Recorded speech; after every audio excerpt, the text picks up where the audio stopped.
The lender had no idea what they're doing. The realtor had no idea what they were doing. That was really the reason why I got my agency license. Really, you have to be super proactive with those kind of things. They just have to be 2 steps ahead of me for me to learn something from them. I want to better understand what their motivations are. Got to get really good at having what I call intestinal fortitude. All right. Welcome to another episode of the Agent to Investor podcast, where we talk about the agent side of real estate investing. We'll be talking about the successes, the failures, and all in between. My name is Nico Garcia, local real estate agent and investor based out of Montgomery County, Maryland. And as always, I'm joined by my co-host, Anna by Lake, Northern Virginia, realtor and mostly out-of-state investor. And I'm really glad you got your name right that time. I know, right? It's been like 3 episodes in a row. But today we are joined by another wonderful guest, Mr. Bradley LaBrie. Welcome to the show, brother. Thanks for having me. Yeah, and you have a really, really interesting story and cool background of how you got into real estate. So we'll let go into it. And you mind sharing where you're from and then what initially got you into real estate? Sure. I'm from basically greater Flint area, Flint, Michigan. And it's the origin story is really, I was intrigued by real estate investing. I bought a house in the city of Flint, maybe 12 years ago or so, and I bought it for nothing back when you could buy houses for literally nothing. In fact, I traded old trucks, the title of a truck for the house. Took over the back taxes and all that. But yeah, so it just started small. I had to do a big rehab on it. It had already been, when I had bought it, people had broken in, taken all the copper out, all the wiring, copper wiring, all that. I had my hands full getting that back to rent ready. Placed a tenant in there. And I know, Nico, you heard on Chad Carson's podcast, I think I've talked about it once or twice, but that tenant got murdered, what we believe, probably by the girlfriend.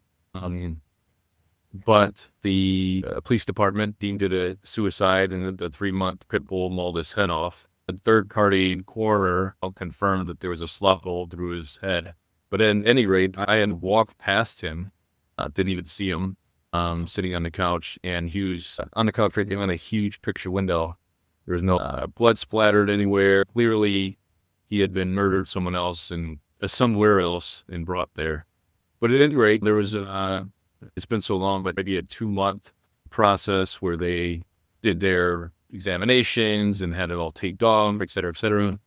And during that process, it got broken back into, and they took all the plumbing again, all the electrical, the furnace, the water heater, you name it. After that all got cleared up, I guess I learned my first real estate lesson. And so I gave the keys back to the land bank and really just had to reinvent myself and to really figure out. I use it as a lesson that you have to know what you want to do and you have to know what you're doing. People don't just get rich in real estate on accident. From there, obviously, we get caught through the journey, but that was the origin. There's so much to unpack there. What then? Did you know anything about real estate before you decided Nothing. You wanted to? Nothing. Okay, no family members or anything? My dad had inherited a rental property on a bad situation. And so he had one rental. He certainly wasn't a real estate investor per se. But my parents had moved around a little bit growing up, kind of graduating up houses. And he had done one good deal that he always talked about where he bought the land across the street from him because he knew it could perk, et cetera, et cetera. So there was always a little bit of talk of real estate, but the only thing that, my mom always told, my son's an entrepreneur and all this kind of stuff. So she had planted those kind of seeds, but no, not necessarily. It certainly wasn't nothing with a real estater. So how did you find this first deal? I know you said you traded a truck title. Craigslist.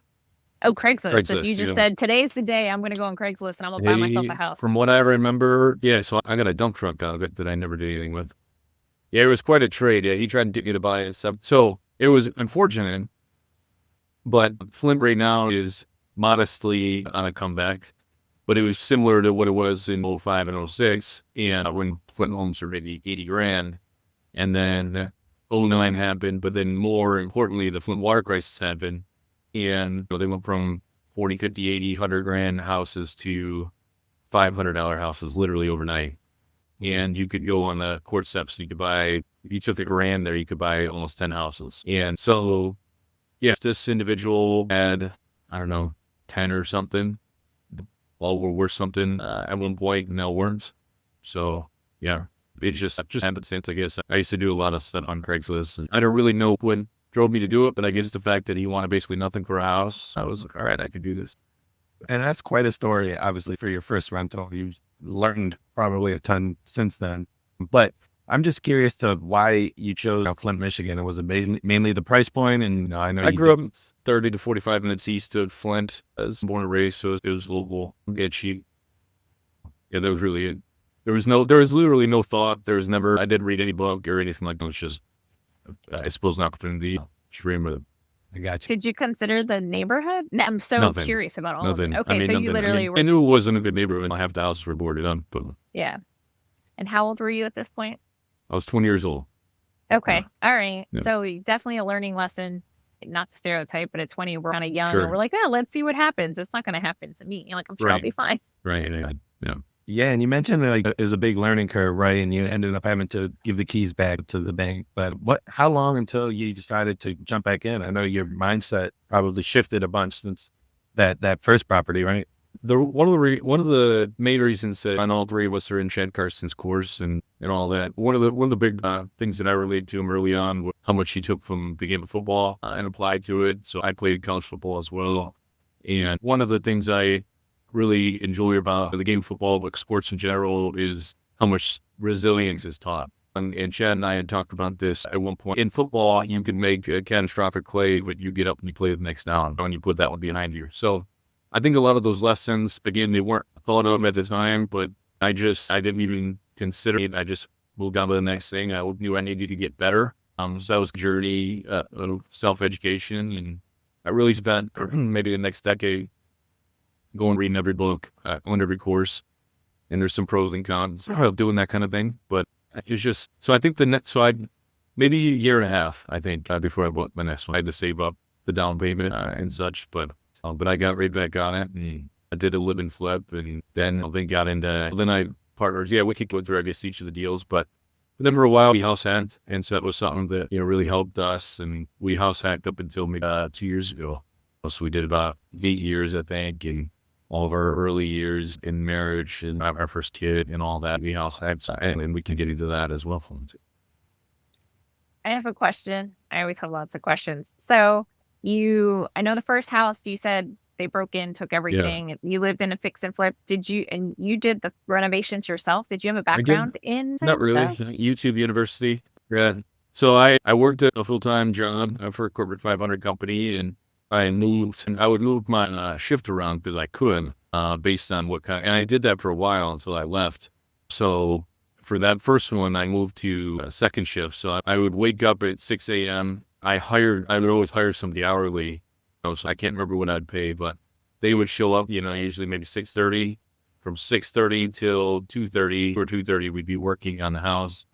Generally, from what I remember, that individual would stay at work until maybe 5 or something, but I'd go to work, start my shift at 3 o'clock, get off at 11, start back work, but I did that for quite some time. So that's why I did the early ones. So yeah, the live and flip, from what I remember, I'd maybe make 25 or 30 grand off of.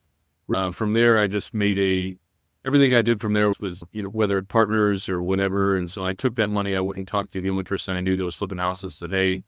I got 50 grand or 60 grand or whatever I had, the profit plus the rehab money back. And what would you do with it? And my hope was that he would say, hey, let's do something together. But I just left it open-ended. And maybe it wasn't even a week later. He said, hey, I found this house over here. Do you want to do it together? So we did that together. Yeah, where we went. Bradley, you bring up a great point. You're learning as you go. You're trial and error. And there's a lot of people, I know you mentioned you were also reading books and things like that. But a lot of people get stuck in like the analysis paralysis, right? Don't pull the trigger. And what do you say to those people that are really analytical and they're great at learning everything in the books and on the computer spreadsheets and things like that, where you just dove in and learning on the fly and things like that? What would you say to those people? Yeah, it's difficult to talk to myself back then just because I know so much more now. But I think the thing that I was able to do, and the easiest way to do it, is you have to want to do something for a really long time. And I call it 50 years. So anything we do, I want to do it for 50 years. So no matter anything we buy, we plan to hold it for 50 years. Doesn't always mean that's the case. But everything we do, we do it with a 50-year mindset. So you have to, most people call it why and whatever. And but you have to do it for a great purpose. I remember it was really difficult. Like thinking back to that first flip, I remember vividly New Year's, the first year in that live and flip, New Year's night, I actually made like a small little poster board. I'd put like a wife and kids and whatever on there because all the people I knew were out partying and whatever, and I was doing tile backsplash, I think. And so I that was the easiest way to do it, was just to say, listen, this is what I want to be, this is how I want to do it, and make it around that. And obviously that morphs and that changes as you get older and wiser and whatever, but I think that's probably the easiest way. So it sounds like you got pretty scrappy in the beginning. You're doing a live and flip, and then you go right into house hacking. So another thing to put on there is that, like, I didn't have the rehab money. So I used Home Depot credit cards and whatever else. I had a decent job, and I think, as I remember, it was about 10 to 12 grand down payment, with that owner finance property. But I didn't have the 25 or 30, whatever I put into it. I had to, you just have to be scrappy. I sold all the little toys I had to pay for that kind of stuff. And whatever, just all the things, young boys that I have, a couple of trucks, a couple of this, and drove a beater, and I just knew where I wanted to go. So certainly didn't envision where we're at today, but I just knew I wanted something bigger. Bradley, in that builder phase, I know we talked about our community, RPM community, but did you have anybody guiding you? Because the live and flip could be advanced. And then you mentioned that house hacking term. Where did you learn all this? Was it just trial and error? I always say you could read 1,000 books, but one personal experience will trump all of that. And so that's kind of the story of my personal story. I read a lot and stuff, but it was difficult for me to relate to reading per se. Probably the thing that changed my life was after I live and flip, I told you I met with the only person I knew that was flipping. In retrospect, he was really small timer, but I thought he was the greatest thing since sliced bread. So I pretty much just did whatever he said. We did that next. Went 50-50. So I put 50% of the purchase. He did 50%. And we self-funded the rehab and all this. And we worked personally together on it. But I tell the story. We took a 2-bed, 1-bath. We gutted it, turned it into a 3-bed, 2-bath, and reconfigured the entire layout. And in retrospect, it's relatively simplistic, but it blew my world up. Like I had no idea you could do that. I had no idea you could value add like that. And I'm sure I read the word value add. I'm sure I read the word look for opportunity or whatever we might say, but it would never have clicked on me. Like that one experience of witnessing it happen, how simple, how challenging, but also how simple it could be. And then that set me on the path of pretty much everything we bought since then, which have been dozens of properties. It was with the mind of value. How do we find something no one else is looking for? So after we sold that and made a little bit of money, I did convert to house hacking. I used 2 or 3K loans.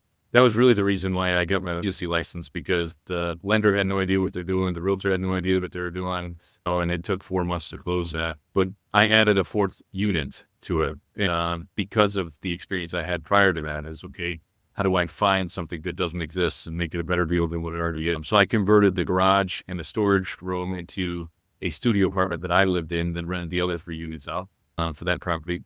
And it really is, you said to use the word scrappy, like that's what it was. So I finished that place. I had just done the refinance. I had to go from FHA to conventional for it. And then that same guy came to me and said, hey, I have a duplex up the street. Would you want to buy it? And I literally just spent every dime on this. And I just said yes. And I scared myself because I didn't have any money. I didn't know how I was going to do it. I went and I talked him into a 9-month lead contract with 30 grand down. Of course, I didn't have 30 grand, so I borrowed 30 grand as down payment. Went in there, fixed it up, moved over there, and then did a conventional owner finance loan on that one to cash them out. Yeah. So no, everything was just kind of scrappy, learn as you go. Like I would read a lot. I'd go to a lot of courses. Everything comes to you at the right time, right? You hear a lot of things. A lot of it goes in one ear out the other because you can't quite relate to it. And so that was the story of my journey. Yeah, it really does matter who you surround yourself with. Because I'm an avid reader too, but I've learned so much faster by surrounding myself by other people that are doing it. They just have to be 2 steps ahead of me for me to learn something from them. I am curious. You did say you got your broker's license or your real estate license because people didn't know what they were doing. Have you found a lot of that even still to this day, that it's hard? You probably have your vendors now that you work with religiously, but yeah, the whole industry it does attract a lot of lazy type people. The way I'd put it, and so this probably goes for most industry. But yeah, and it is challenging. One of the biggest challenges to a lot of the house hacking type loans are there are very few people that actually specialize in it, and there are very deals on the funding side. There is a lot of that where their bank at large can do something. They I've never done that particular originator. Yeah, that is the case, but it is what it is. You just got to work through it. I found that too. And a lot of them are scared. I don't want to say scared. They're unfamiliar with whether it's a lender or an agent. And so they think it's not possible. And sometimes it's challenging to work with them to explain to them it is possible and this is how, which is why we started this podcast. Partly. And really, you have to be super proactive with those kind of things. And on that's kind of the challenges is not a lot of people anticipate what's going to be next. So Bradley, you mentioned two things, and I'm going to circle back on those. You mentioned when you bought this house hack, you used FHA 203K loan. You mind explaining what that is and what are the benefits for somebody that's planning to do a house hack? There are different variations with different mortgage products. Conventional has home pass, VA has a renovation loan. Some credit unions and such will have their own in-house renovation loans. But for FHA, it's really easiest way to think of it is if you're going to buy a place that maybe where it's 450,000, whatever your market may deem market value, but today you can buy it for 300 because of its shape, or you can go borrow that extra 100 grand and you would put 3.5% down of the total mortgage. So if it's 300 purchase, $100,000 rehab, then you'd get a $400,000 mortgage. The interest rates a little bit higher and things of that nature. But that's kind of at a high level. The idea of the loan is get it FHA ready, move-in ready by the end of it, and they will fund the rehab. You have to have a licensed contractor, and there's some other nuances, but and that's the mortgage product. And the benefit, as well as a lower down payment, you can get into these up to 4 units. Like in Bradley's case, you can get up for 3.5 or 3% down, right? And then one other thing I wanted to touch on is it sounded like you negotiated some owner finance and seller finance deals. And we actually have Coach Carson coming on in a future episode to go on a deep dive of that. But you mind explaining that and how it can be a benefit for you and your toolbox as an investor? So I do a lot of seller finance, mostly commercial properties is what I seller finance now. But again, at a high note, like it's the Wild West, you can negotiate whatever two people agree on. So there's like set anything, unlike maybe a mortgage product or something. But again, on that one, I didn't know it at the time, but he was going through a divorce, which is the reason why he bought it or sold it. And they both just wanted to get cashed out. And I knew that I needed to season the loan for 6 months and this and that, which is why I asked him for 9 months. You know, he needed 30 grand for another project he was doing. So I said, and that's kind of, if I remember it, again, it was so long ago, but if I remember correctly, I just started asking questions. That's what I always do. I want to better understand what I'm dealing with and what their motivations are. And we could go on, we could do a deep dive into seller finance. There's so many different reasons why somebody might want to sell and be able to appeal to that. I just want to look at the most recent land contract that I bought, which was about a month and a half ago now. I bought a salon, a mixed-use property, salons, rentals, and it took me almost a year to negotiate the seller finance deal. And maybe not quite a year, but 9 months at least, probably. And I had to, I couldn't quite figure out what the driving point behind selling was, and I finally figured it out. Yeah. So that's just you got to figure out the reason and how it will benefit them long term as well. But he told me I need 30 grand, and I said, cool. If I get you 30 grand, but you just hold it for 9 months, I cash you out. Yeah. So that's what wrapped that first one up. And those you're talking directly to the seller, right? It's a little bit harder to do something like that if you're speaking with an agent. In your experience. And it certainly can be. Like that salon, there was an agent, so that was part of the challenge. It's still, you just got to work through it anyway, because deals will come to you in different ways. It can be a little bit difficult, but. Okay. So you went from smaller multifamilies and now you do more commercial stuff. You clearly do different. I think we chatted when we were at the RPM meetup. I thought you said you bought motels and turned them into rentals, but how did you make that leap from like small multi-units to commercial? Like what was that leap and what did that look like? Early on in my career, I always used to remind myself it's a bit of a religious concept as well, but like build on a firm foundation is a Bible reference, and whatever. And I always used to tell myself, like, you have to build a foundation, build a foundation, build a foundation. Like you can always grow fast, you always grow fast, but you have to build a foundation. I was very diligent early on in my career to be one deal at a time, long-term, conventional mortgages, good interest rates, good margins, all that early on. So I did that for a long time. And then, let's see, what was like the true first commercial deal? I don't know. It was a seller finance. So I bought a mixed-use building on 6 acres. So I have outdoor storage. It has a warehouse, indoor warehouse, and then office space. Yeah, so that was the first one. So the seller financing. Yeah, I don't know. You just, again, with any, you graduate. I mean, there are some people, that's what I've always related to chat about, which is slow and steady, do what matters, do it right. You don't need to be big and so that's just how I've operated, is just slow and steady.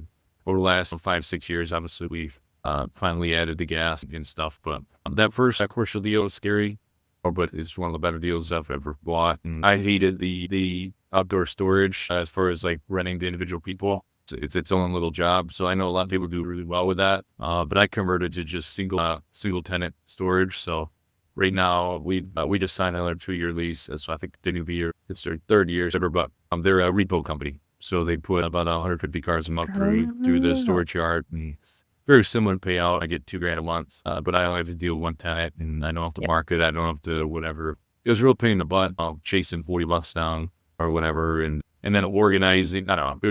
It was a job. Like, people do it and do it well, and they are office managers and whatever. And it wasn't mine. I didn't want to strain my life free energy on something like that. It But yeah, wasn't it's been a yours great forever. building. It's been a great So building. can you walk us through, like, how did you find that first deal? Like, how did you get in contact with the owner? If you remember, like, how did you do that? So it's funny, just so that original partner that I had, we did the flip together. And then he wanted to sell the duplex to fund that outdoor storage yard. And so he took the $30,000 down payment and built that storage yard. And then by the end of it, he was getting divorced. So I'm not sure I'm not sure how all that went. I've never asked, but it was his commercial building. And so yeah, it's just, and then for I still talk to the guy. Obviously, I still have the lead contract with him. I don't think he's done it's been a few years since he's done another flip or anything. So he's almost out of investing, but those three, they help. And so it's kind of just gone out. And yeah. Gotcha. So I know you worked on the residential side when you were in your builder phase, and now you're shifting a little to the commercial side. And I've heard you on another podcast talk about development and developing these properties to essentially be built to rent. You mind talking about that model and what made it attractive to you? A few years ago, obviously, we talked a little bit about it. I own a real estate brokerage out on Kilo Lake franchise. And so a few years ago, I started representing a builder, and build to rent, I think, is, especially now with higher interest rates and such, but build to rent, I think, is a model that works for some. It doesn't work for everyone because it costs a fortune to build. But realistically, the only thing on the market right now are 60 to 100-year-old properties, whether they're, no matter what they are, but that's, people are only selling what they don't want. And they're generally speaking. And so it's certainly not there are very few 1980 or newer buildings and such for sale, generally speaking. So for us, it's a way to, we have the funding and we have the model down. And so we've done pretty well with that. We've since converted to modular build-to-rents, and you can get a modular duplex, which modular differentiates from manufactured in the sense that it has 2x10 floor joists. So it is basically a true stick-built property, 2x6 exterior walls and such. But those you can build them and facilitate them a little bit faster. Obviously, the manufacturer matters as far as quality and such. But build to rent definitely has its place. It's not for everyone because it does cost more and you have to have a longer horizon. But if your approach to everything is 50 years or that kind of longer term mindset, would you rather have a 1920s, 1940s, 1960s property with all the challenges that may come with, or would you like to start from scratch and build something new and know what's there and also have kind of the top of the line product for your renters as well? Yeah. So I know you started this to backtrack. You have your end tenant in mind, right? I think you talk about having an ideal tenant avatar. And how are you building these properties to make it appealing to them? So one of the things that I switched to a few years ago is I was run away from where everyone else is going. And multifamily has become very popular. And lots of good things.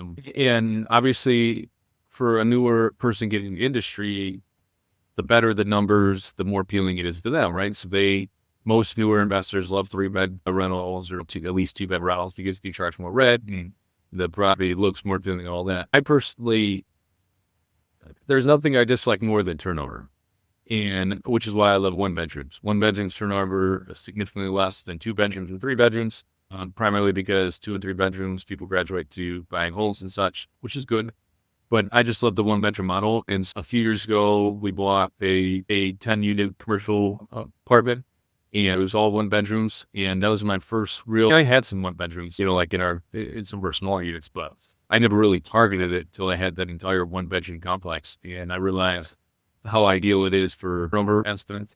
And then less people want those kind of buildings. So we started targeting that. And I know you talked about the motel stuff. So it just morphed into, okay, how can we find one bedrooms? And so we started buying some old motels that were abandoned because motels, the model itself is a little bit challenging. I know there's some people that do all right with it, but most people, if they're going to stay somewhere short term, they're either going to go Airbnb or a higher end hotel.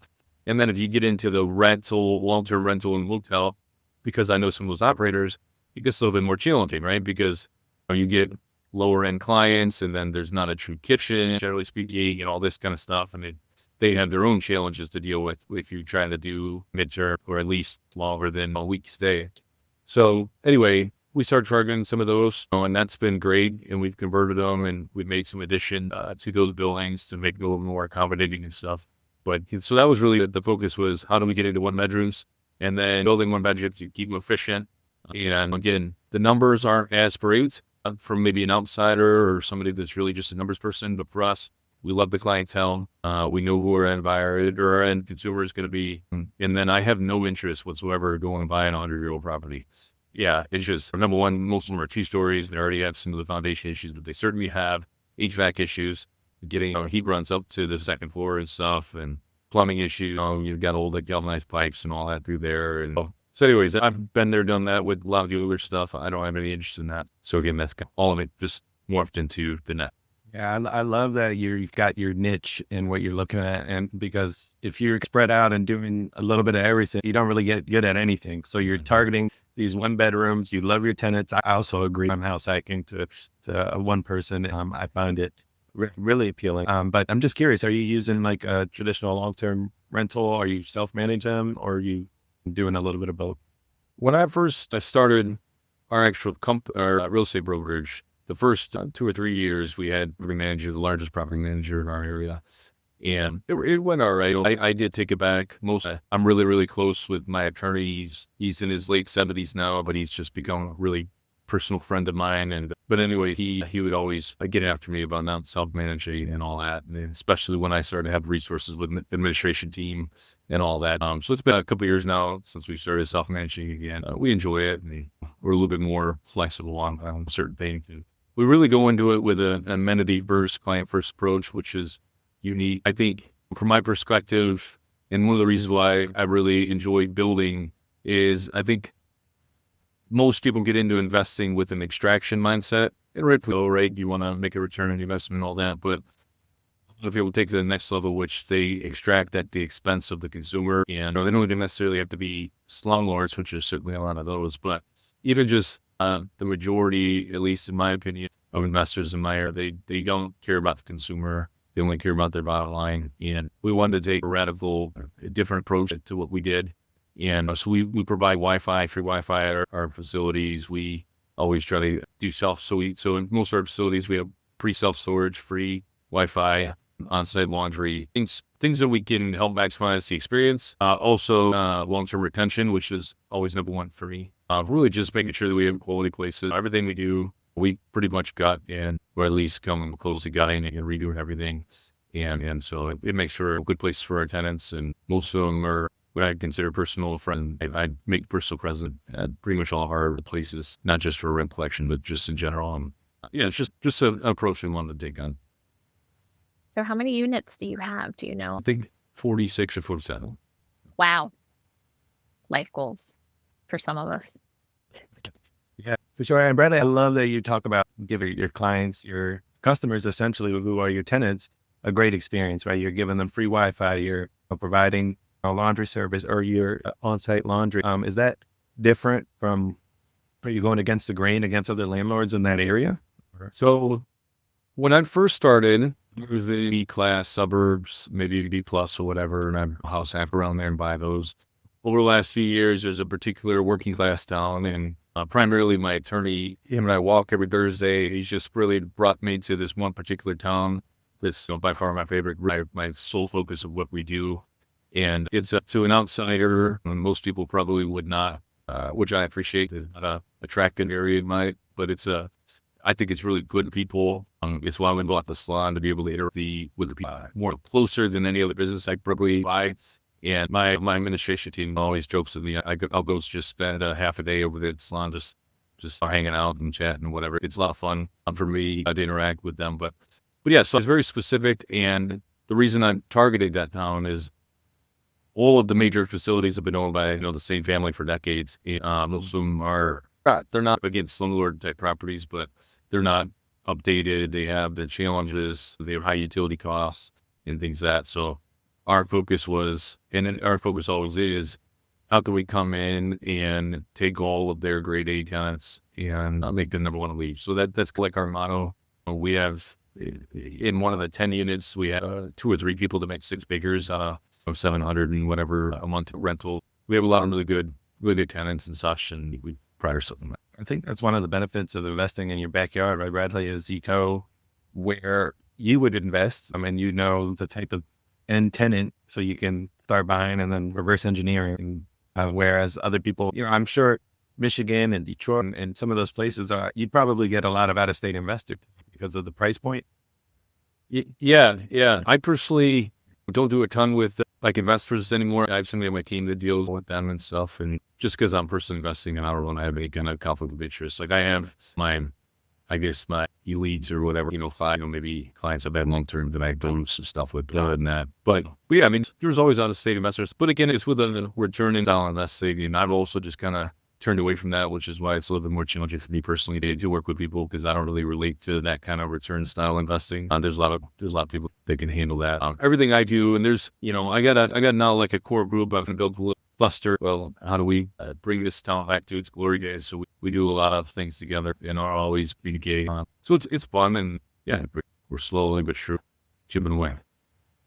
Okay. So your niche is the smaller units, like the 1 bedroom. Mm-hmm. You prefer new to old. Mm-hmm. So in this town, are you buying up empty lots? Are you buying city owned properties and just knocking houses down and starting over? What does that look like right now? Yeah, in the road both.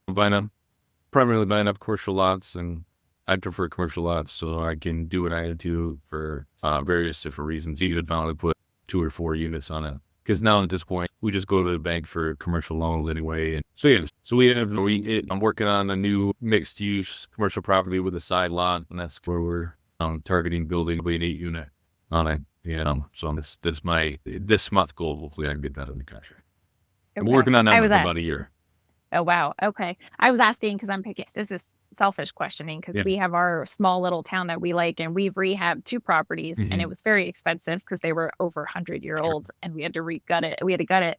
We also know the city owns a lot of the lots that they're willing to sell for cheap. So is it cheaper to buy the lot and build, or rehab? So depending on the city and jurisdiction, there's a lot of, most people have a negative connotation with building departments or planning commission or supervisors or whatever.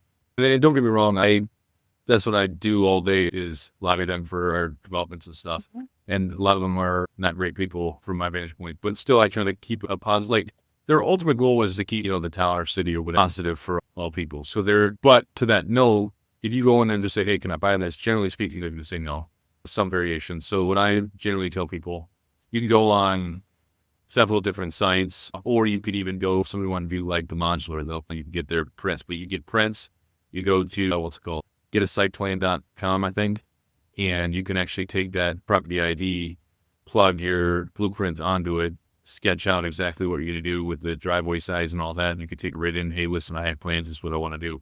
And so for under $1,000, certainly under $1,000, probably much less than that, you could go in there with, this is how I'm going to do it, this is why I'm going to do it, and you can actually get somewhere on buying a lot of those. So that's usually what I do, is I'll just go right in with plans and such, and because I think for $97 you can get the actual site plan. Dig it. Okay, that's really good information. We'll probably be calling you offline because we've already talked to the zoning, and we've done work with them, so they're like, yeah, bring us a plan, but we have to provide a plan, and we have to do it in conjunction with their 30-year. What's it called? Community plan built. Each town usually has some kind of plan that they project out what they need their housing requirements to be or whatever. So this is all good stuff because we were like, do we build? Because it's expensive. And finding people, how do you find people to build it for you? Before we get to that, my wife No. always jokes to me, most people have their play money account, they'll get toys or whatever. I spend my money on prints and site plans. So I probably spent, I don't know, at least spent a lot of money on site plans. Just, I don't know. These It's are just a toys hobby. that make It's you a hobby of money. mine. Yeah, it's a hobby of mine. Yeah, but it makes me. But yeah, finding people, it's always, the best thing is always, one of the things that being a realtor teaches is the benefits of networking. And, one thing that I think, one of the reasons why I've been successful is because I really understand both sides of the world. I come from a blue collar background and now then I is in the white collar or whatever. And so I understand both sides well. And so you have to network in completely different ways in that community. So it's tricky. Especially if you want to build on budgets and stuff. I don't know. It's a tough question to answer. I don't know. I just like to get to know a lot of people and I'll put them to work on small projects. And that's usually how I test people out and move up from there. But I usually always try to go to, like in that community, I'm always asking people, hey, who do you know that can do this or that? And I try to get a lot of people locally and then just work my way up from there. Okay. So networking sounds like the answer. Yeah. I guess our personal challenge has been keeping consistent enough work. Like we have to get to that point where we're like going from one to the next to keep them occupied long enough to not wander off. That's another problem. So yeah, there's no real great fix to it because even when you have a great contractor, everyone's going to make business decisions and there's always going to be a bigger investor than you. And even with me, I'll have this person and that person, whatever. So you just got to have a Rolodex of good people. And also you have to be a person people want to work for, which is, I think, a lot of things that investors don't necessarily, it doesn't come naturally because they think, Jonas, big guy, I have the money, so people should work for me. And we take an radically different approach on that as well. So all of our job sites, we go above and beyond to make sure that our job sites are the simplest, easiest, and quickest path to money. So, they're different, to develop a good reputation because I think nowadays more than ever, and rightfully and good for them, I think contractors have the ability to pick and choose who they want to work for. And it's not just money. It's, in my opinion, it's who's going to be the surest, simplest, easiest path to getting money. So that's knowing your materials. Even if you have to go to a place like Menards or something that'll do a build out material list for you, because you might not fully know what you need. You got everything right there. Menards will do it. In fact, I didn't read how much concrete they were going to deliver for we were building out a fence, and I just did one of their kits, and they sent me like 2 pallets extra of concrete. But still, like they have the kits all ready to go, exactly what you'll need. Anyways, that's what we try to do to make sure it's simple and easy for our guy. Contractors can be a whole episode. I'm actually going to plug ourselves because Ian and I recorded one with Davis. Will be coming out soon. So make sure you guys tune into that one, talking about vetting and finding contractors. But we are running a little short on time, Bradley. So I wanted to ask you a few final questions. Based off of what you know now, you learned a ton in your years in this business. What is some advice you would give your younger self off of what you know now?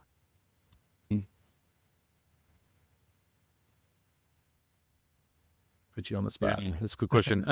There's a lot of things, but mostly I think it all comes down to intestinal fortitude is the word that I use. Everything's going to be way more difficult. It's going to take way longer, cost way more. There's sayings like pressure makes perfect and stuff. Like it's true. I see a lot of people, I get a little kick out of going to different industries or talking to different people, and they'll have, I guess it comes down to like how big are your problems, right? Like how good are you at having that, having daily problems to build up your tolerance for problems, because I just look at a lot of people and complaining about relatively small problems, and I understand it, and it's human nature to do so. But it's like, you gotta get really good at having what I call intestinal fortitude and not let, small problems or big problems bother you. And so that's something I'm really, really good at. There's very few things that could throw me off my course of a day, even though we have hundreds of problems arise a day. And so I think something like that would probably be what I tell myself is, listen, you gotta be way tougher, way more resilient. Yeah. The other things, like the high end things, like they come and whatever. Most of them are fluff anyway. You just gotta build your own intestinal fortitude, and yeah. I love that.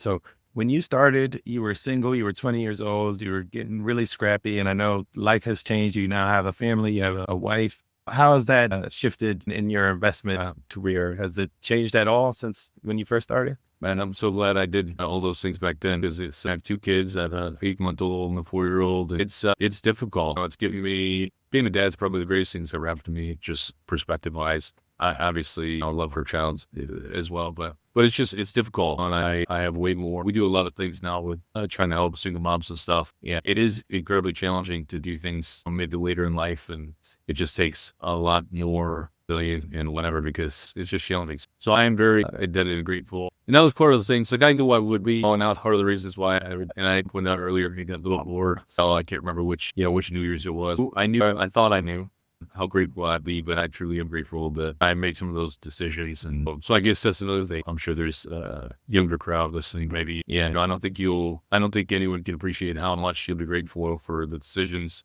that happened today. No matter how small they seem, I didn't come from money. I think the largest loan I ever took from my parents was like $2,500, and that's because at the last minute the lender bumped up my closing costs by $2,500 and never. So anyway, I didn't come from money. No one ever gave me anything, and you just scrap together. But all those things, they add up. Yeah, I know it always feels hard. One thing, a quick point, like I'll never forget the 2015, 2016 election cycle and all that. That was kind of really first into flipping and stuff. And Robert Kiyosaki, who's really, I've learned a lot from him, but I take less. I mean, I listen to him, but back then he was like, the sky's falling is the everything crash. And I think he probably still has variations of it. And, but it was during the cycle. It was obviously a very vicious election cycle. It was really my first foray of my own flipping. And I would lose sleep in 2015. I'm like, what would happen if I kept the bag? And I look back and I'm like, if you just have no mortgage, everyone else, they wouldn't have. But I let like exterior forces get to me. And I would bring that up because if there are younger people, it's not just resilience, but also learning who to listen to. And then just knowing that, listen, your worst case is not that bad. Those can, definitely help.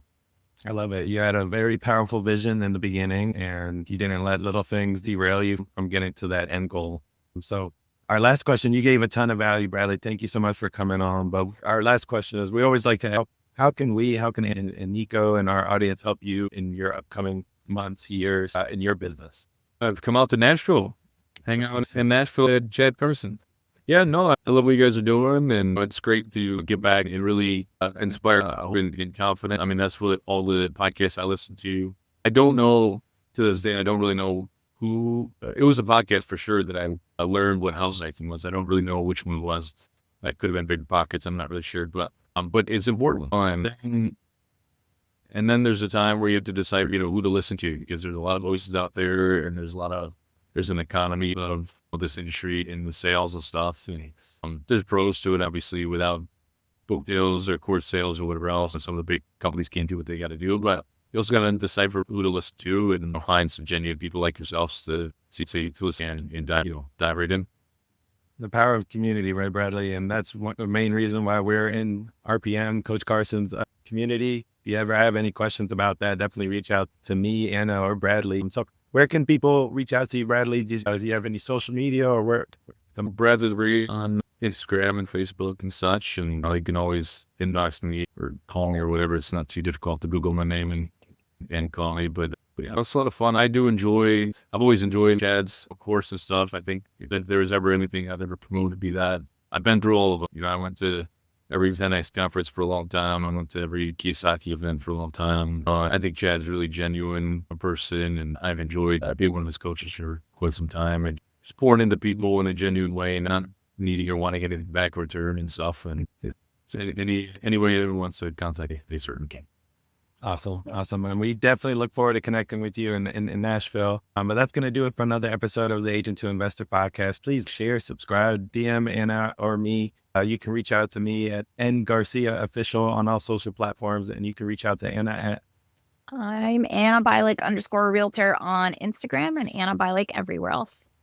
All right, guys, tune in until next one. Bye. Bye.